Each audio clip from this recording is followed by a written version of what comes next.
All right, we're going to do a survey here, ladies and gentlemen. It's an interactive show. So I want you to answer by applause if you could. Answer by applause so that I can hear you because you're very far away. How many people in the audience are in love? If you have love in your life, please clap your hands. If you got love in your life. Wonderful, wonderful. Good for you. How many people in the audience are married? If you're married, please clap your hands. If you're married, please clap your hands. Arey, wonderful. Good for you. How many people in the audience are married and in love with somebody? Please clap your hands. Again, the two guys whose wives actually working. Because you don't want to be driving home through the jungle and hear the scariest 4 words that any man can hear from his wife or girlfriend.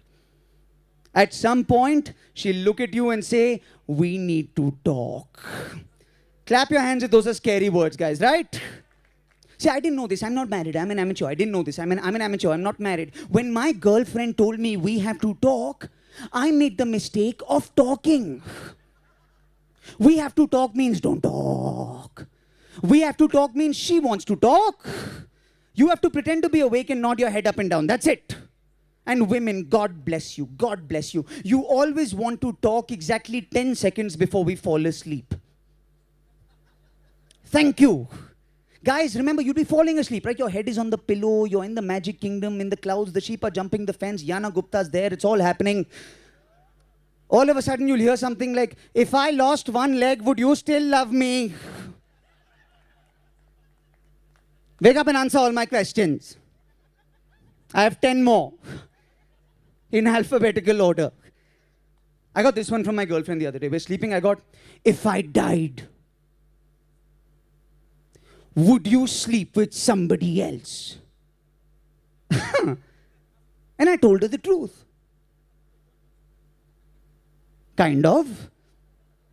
I said, no, baby. If you died, I wouldn't sleep with somebody else. I'd get some sleep.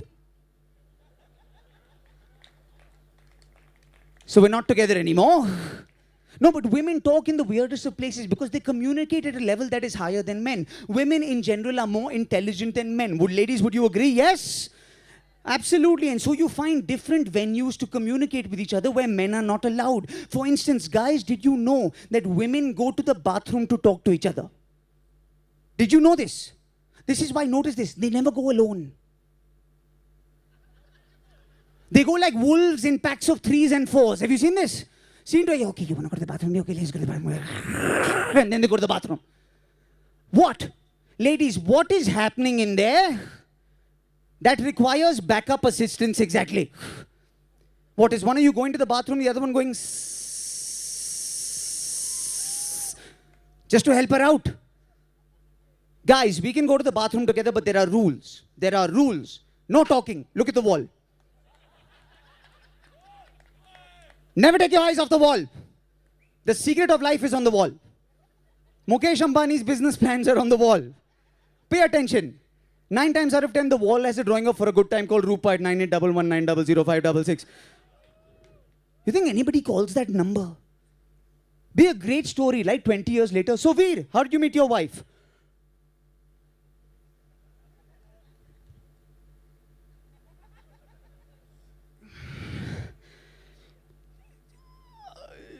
I was peeing one day.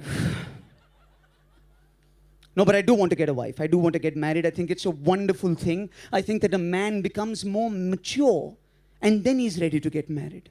My best friend just got married. And I think the day you're ready to get married, a man looks more mature. Ladies, would you agree? Yes? He looks more mature, right, ma'am? I'll show you the look. This is the look of marriage maturity.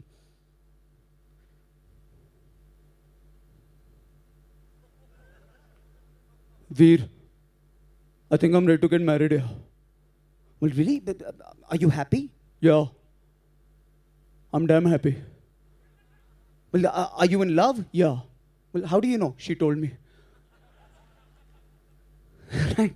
And if you get married, ladies and gentlemen, if you get married, you'll fight. And guys, you may never win. Actually, clap your hands. How many guys have actually won a fight with their wives? Clap your hands. One guy has won. How long have you been married, sir? 2 years you've been married. In the year 4, that fight is going to come back to you, all right?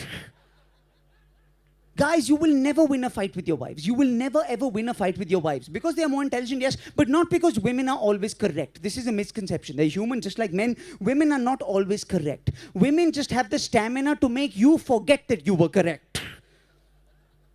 That's how they win the fights. They're like athletes. Fighting with your wife is like being a Vietnam War veteran. You don't know what you're fighting for, why you're there. You're just glad it's over. You never want to go back. And it could start from the smallest thing. One day you come home, guys, you take your shirt off, you throw it on the floor. She'll come home, and it'll just make her blood boil. It'll just drive her crazy how insensitive you've been. But will she tell you about it? No. That would be too easy. So now you are at stage 1 of fighting with your wife. There are stages to the fight with your wife that you don't even know about. Stage 1 is where everybody's top teeth will be cemented to their bottom teeth for all conversation. You will see this at the dinner table. Hey baby, can you pass the salt? Yeah. You want the salt? Yeah, take the salt, pepper. Salt, pepper. At this point, a guy will usually say, hey baby, you want to go up to the bedroom? Yeah, I can't get to the bedroom. There's a salt in the way. Why didn't you just tell me? Stage 2. Stage 2 is where your wife will become a jazz drummer. Because she will make drumming sounds you have never heard her make before in your life. Why didn't I just tell you?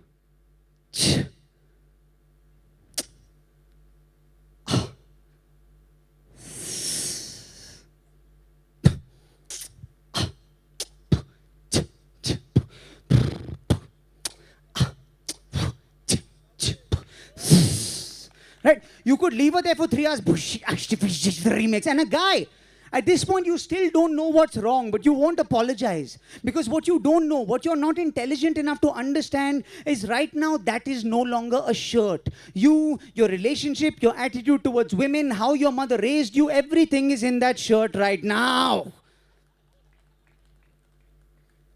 You get done getting married, you might have children one day. How many people in the audience have children? Clap your hands. If you got kids, clap your hands. Wonderful, wonderful, wonderful. Now clap your hands if you agree that having children is the most meaningful thing you can do with your lives. Clap your hands if you agree. Significantly less claps, all right? No, he wanted an iPod the other day. There was nothing meaningful about that, all right? No, but kids, I grew up in a conventional Indian family. Kids need rules. Right? Rules. Did you have rules growing up? Raise your hands if you did. Conventional Indian rules. Bullshit rules that make no sense anymore in today's world. How many people had this one? Don't talk when adults are talking.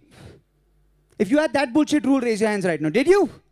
You know why? Because they're afraid of what you might say. Because children always tell the truth.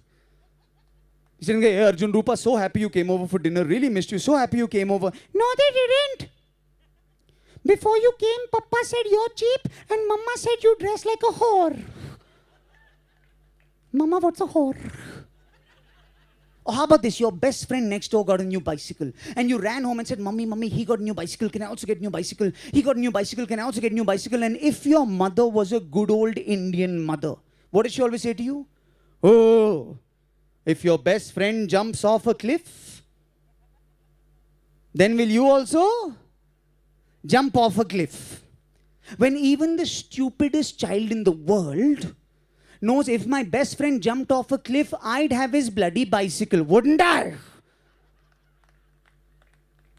And what do Indian mothers always used to scare you? Hey, don't make me tell Papa. Don't make, ooh, Papa. I say Papa is some monster who lived under a bridge and who comes up every fortnight with a shotgun to kill children. You know why don't they make me tell Papa? Because Papa won't have a damn clue what to do about it. That's why. Papa's going to look and you say, I don't know, it's your son. I thought you take care of this shit, yaar.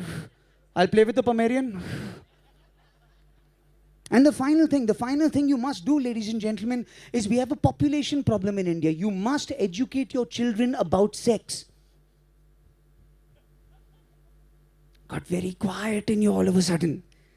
No, we're becoming more open. Even our Prime Minister Manmohan Singh recently made a speech and said, I want to tell the people of India, if you are going to have sex, then please have safe sex.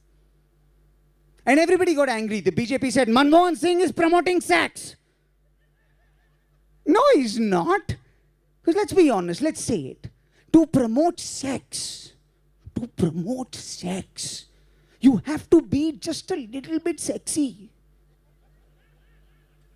I mean, right, Manmohan's a great man, a brilliant economist, but not too many women here tonight look at Manmohan and go, whoo, budget, baby, budget.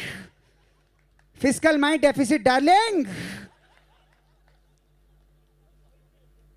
No, but we had sex education in schools. Did you? Yes, did you? Right? Did you? What did they do? They always picked the oldest teacher in the world. A man who is so old, the last time he had sex, they probably did it to keep warm because mankind hadn't discovered fire yet. And he comes out bitter.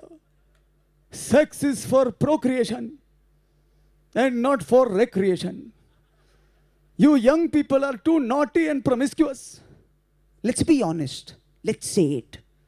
The reason that India has over 1 billion people today is not because my generation is having sex.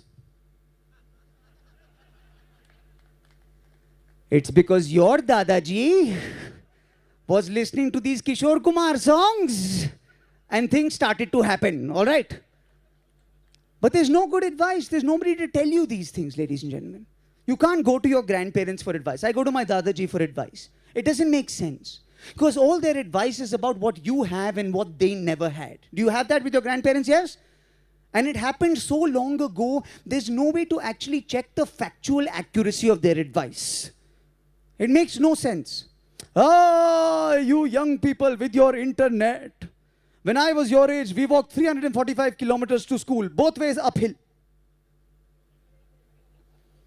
And we did it barefoot on lava. And school was a 3-foot by 3-foot room with 79 children inside. By the time you graduated, you were either literate or pregnant.